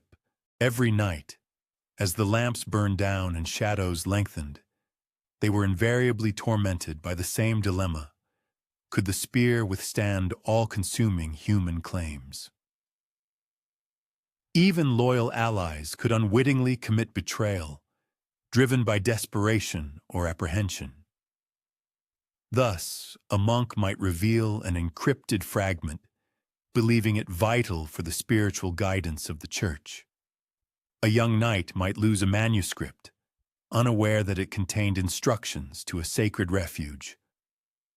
Thus, the vigilance of the guardians took on the character of a sacred rite: daily checking of locks, meticulous analysis of every message, and constant reevaluation of their solemn oath.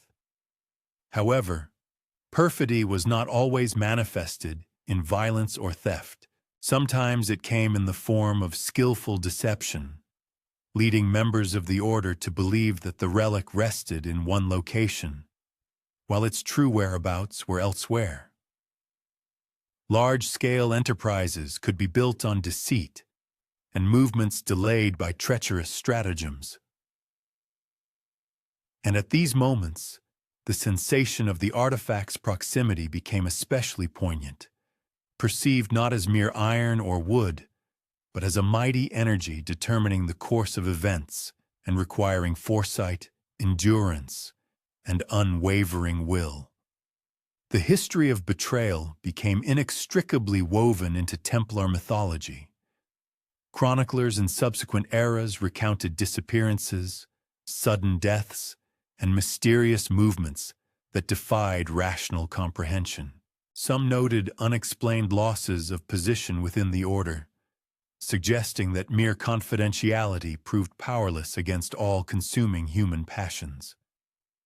And yet, despite all adversities, the spear continued to remain in secure hiding, serving as vivid confirmation of the strict self-discipline and unyielding will of those who had taken a sacred oath to guard it with their lives. As dusk settled, in rooms imbued with the aromas of frankincense and the soft flicker of waxen lights, knights knelt, immersing themselves in deep, sacred vigil.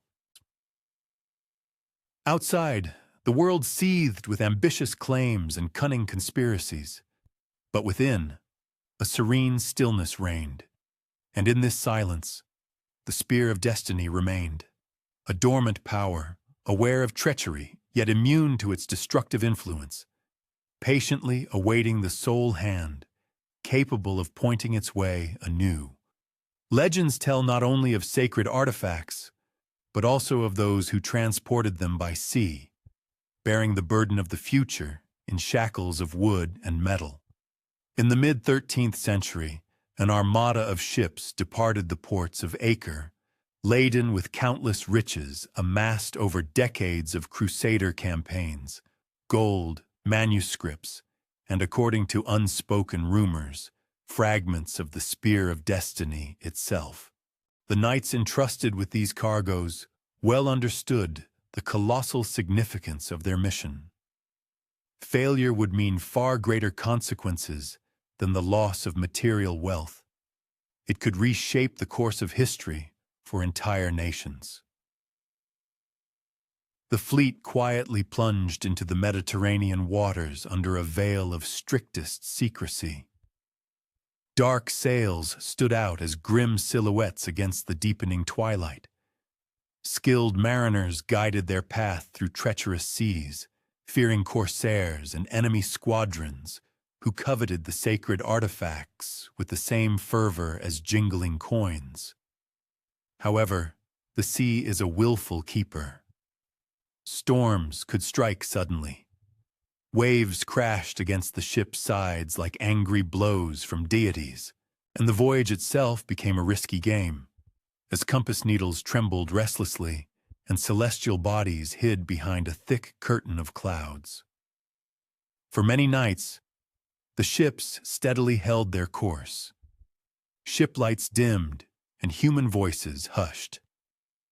Valiant knights patrolled the decks, their gazes sharply searching for any potential threat to their priceless treasure.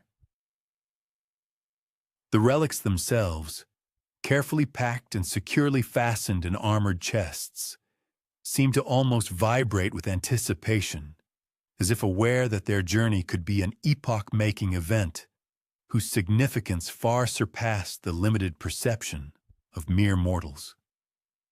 Then, as the fleet approached a narrow strait, disaster struck. Unexpected storms descended upon the ships with merciless ferocity. Massive masts cracked and broke, and sturdy sails ripped into shreds, and churning waves swallowed ships one by one. Amidst this raging chaos, the knights displayed unprecedented valor, but even courage and discipline were powerless against the primal fury of the elements. Some ships sank, carrying their priceless cargo into the ocean depths. Others vanished without a trace, swept away by powerful currents, their fate remaining a mystery. Survivors recounted the nightmare in faint whispers. People desperately clung to the wreckage of shattered ships.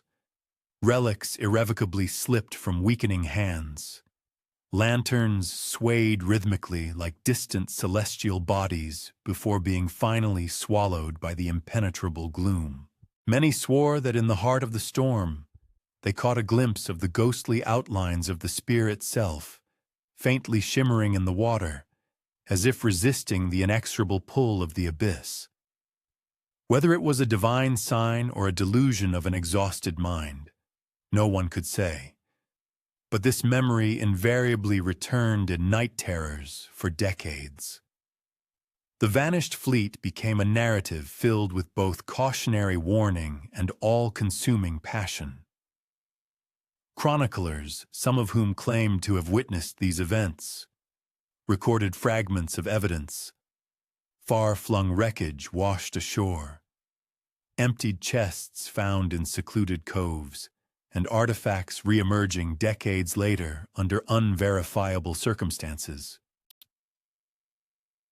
Each account thickened the veil of mystery, imbuing the spear with an invisible presence that transcended its material form, as if it possessed the to disappear at will, hidden until humanity was ready to receive it, or until inexorable fate itself called it to new service. As years passed, the legend of the sunken fleet became widespread. Speculations about the missing armada stirred the minds of kings, adventurers, and ambitious treasure seekers. Numerous maps were created, often containing deliberate inaccuracies, pointing to supposed wreck sites or probable artifact burials. Individuals claimed to have found fragments, shards of metal or splintered wood. However, none of these artifacts received genuine confirmation of their belonging to the true spear of destiny. Its inaccessibility became an integral part of its power, serving as a reminder that man's fate is not only a bestowed destiny, but also something acquired through one's own efforts, and sometimes hidden by forces beyond human comprehension. In the monasteries and Templar commanderies, discussions of the vanished fleet were extremely rare and always conducted with particular caution. Any word spoken publicly carried the risk of attracting predatory gazes and avaricious hands, hungry for power. Surviving knights and scribes recorded this story exclusively in coded form, thereby ensuring that knowledge of the fleet and any holy relics it might have carried remained equally a test of faith and a historical fact. Every narrative, every line recorded, was layered with both truth and disinformation, serving as a defense against ambition and insatiable curiosity. Even today, the vanished fleet echoes powerfully in legends, a silent testament to the dangerous journey of sacred relics. The iron that pierced Christ's side, secretly transported across seas and submerged under the onslaught of storms, remained untouched by human greed, yet tantalizingly present in consciousness. This served as proof that some forces, both sacred and secular, cannot be fully contained. They can only be deeply respected. And in quiet moments, when the sea is calm and moonlight shimmers on the waves, one can imagine this relic, resting somewhere below, waiting, patient, enduring, and perhaps still aware of the hand destined to claim it. By the early 14th century, the Templars had become far more than mere guardians of holy sites. They had transformed into a powerful force, viewed by even kings and popes with undisguised envy and deep suspicion. Their wealth had reached colossal proportions. Their network of influence spanned entire continents, and their knowledge of relics, both real and legendary, was utterly unprecedented. However, power always carries its own danger. And the order that had for decades protected the spear of destiny now faced enemies both within and outside Christendom. These enemies were people who feared that no relic, however sacred, should remain outside their control. Pope Clement V, yielding to intense pressure from King Philip IV of France, initiated a campaign against the Templars that would shake the very foundations of the order. Accusations of heresy, blasphemy, and corruption were leveled, often with insufficient evidence, but they were more than enough to incite widespread public fear. The knights, who had sworn to guard relics, now faced charges of betrayal. Their sacred vows were cynically twisted and used as justification for ruthless persecution. In the shadows of the fortified halls, the tension was almost palpable. Those who held centuries-old secrets clearly understood that the order itself, and perhaps the spear, were under serious threat. Arrests came swiftly. Commanderies were raided. Manuscripts were confiscated, and knights were dragged into damp dungeons, where interrogations ranged from sophisticated psychological pressure to brutal torture. Some confessed under duress, naming allies and revealing fragments of secret knowledge, while others remained silent, preserving their vows even at the brink of death. Through it all, the spear itself completely vanished from sight. No chronicler could confirm its ultimate fate. Perhaps it was hidden in a labyrinth of vaults, carried away by loyal knights, or secretly transported to lands inaccessible to the church and crown. The fall of the Templars was a meticulously orchestrated symphony of political maneuvers. Philip IV sought to seize their immense wealth. The papacy sought to assert its dominance, and in this chaos, numerous rumors of the spear's survival spread. Whispers spoke of knights fleeing eastward, carrying fragments of the relic, while others were said to have hidden manuscripts detailing its location in European monasteries. The line between history and legend blurred completely, and the spear's presence became a shadowy thread woven into every rumor of Templar survival. Monasteries and abbeys became temporary refuges. Some knights dissolved into obscurity, joining other orders or adopting new identities, always carrying in memory or possession the relic they had sworn to protect. Others secretly sailed to distant lands, crossing seas and deserts, as they had for decades, ensuring that the spear of destiny did not fall into unworthy hands. Each act of concealment only strengthened the legend. The relic was too powerful to be known, too dangerous to be revealed, yet too potent to be forgotten. The church and monarchy celebrated the suppression of the Templars, unaware that the order's true influence persisted in hidden corners of the world. Crypts beneath abandoned commanderies, coded manuscripts in Europe's libraries, and remote monasteries in the East served as silent but compelling witnesses. In each, the legacy of custodianship endured. It was proof that faith and secrecy could withstand even the most aggressive attempts at eradication. Even public accounts of betrayal and executions contained hints of the spear's survival. Chroniclers spoke of visions, miraculous escapes, and relics mysteriously appearing in distant regions. Whether truth or legend, these tales ensured that the notion of the spear remained alive in the imagination, an inexhaustible force shaping stories, ambitions, and dreams long after the knights themselves had vanished. At night, in the silent halls where candles flickered and stone absorbed the weight of history, the Templar legacy lived on. Secrets were whispered through the walls, manuscripts concealed knowledge, and the spear, be it iron, myth, or both, remained unattainable. Its journey continued, protected not by armies, but by vows, hidden paths, and a faith that transcended all persecution.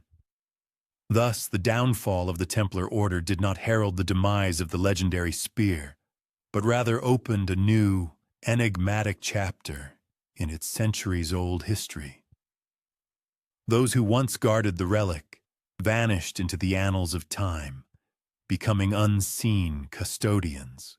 Its very existence transformed into an all-pervading legend that glided across Europe, penetrated the East, and extended far beyond its borders, patiently awaiting someone capable of deciphering its ancient ciphers and fulfilling its unspoken, yet unbreakable, promise.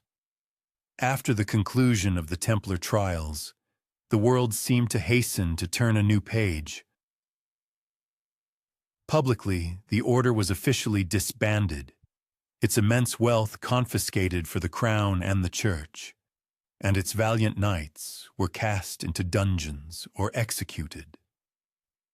However, as often happens, deep shadows can tell a completely different story than that recorded in official chronicles, and it was in these hidden corners, away from prying eyes, that the spear of destiny managed to survive, preserving its mystical power.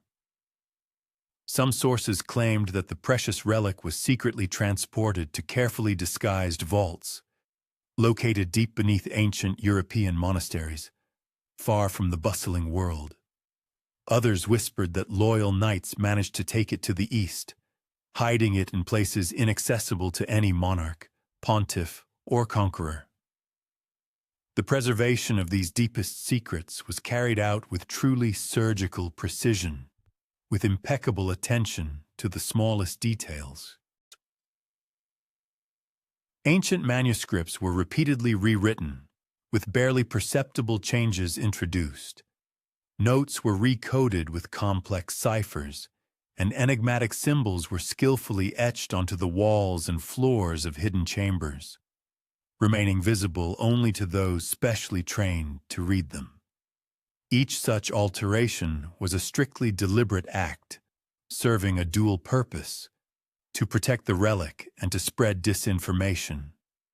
For a single, even insignificant error could have revealed the spear's true location to those whose ambitions were fueled solely by greed, rather than by reverent adoration of its sacred essence. Thus, the mission of guarding this priceless relic transformed into a skillful, delicate balance between complete concealment from the world and its careful preservation for future generations. In secluded European towns and villages, travelers passed down stories of mysterious cloaked figures who glided silently in the moonlight, and of mysterious cargoes that were noiselessly transferred from one monastery to another under the cover of night. Some even claimed to have caught a glimpse of fragments of the relic, cleverly hidden in plain sight. For example, an iron shaft skillfully disguised among other ceremonial instruments, or individual parts of a map cleverly tucked into the binding of an old psalter.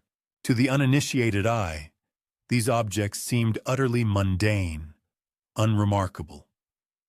However, to the truly initiated, they were crucial elements of a grand puzzle spanning entire continents and many centuries. Even in the highest echelons of the ecclesiastical hierarchy, knowledge of the relic was meticulously compartmentalized and strictly controlled. Cardinals, learned monks, and skilled scribes possessed only the information that was absolutely necessary to maintain the overall illusion of ignorance created to divert attention. Each of them was bound by an unbreakable oath of secrecy, whose roots stretched back through centuries, older than many existing kingdoms.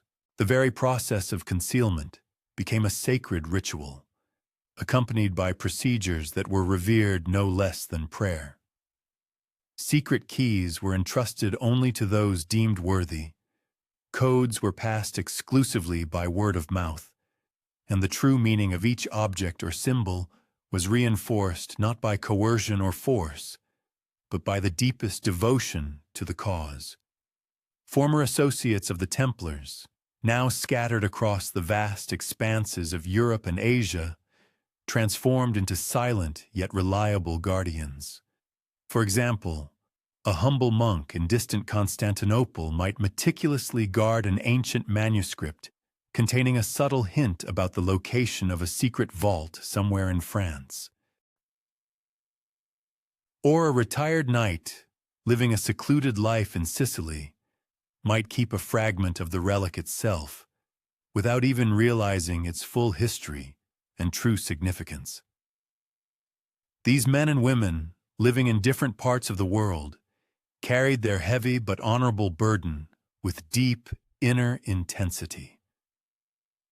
Well aware that every object they guarded, every ancient scroll, every skillfully coded note was merely part of an immeasurably greater and more important legacy.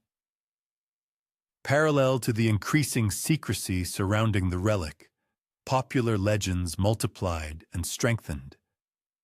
Villagers sitting by their hearths whispered stories of mysterious iron that emitted a faint glow in the moonlight, and of enigmatic figures appearing in dreams, holding staffs of unimaginable power.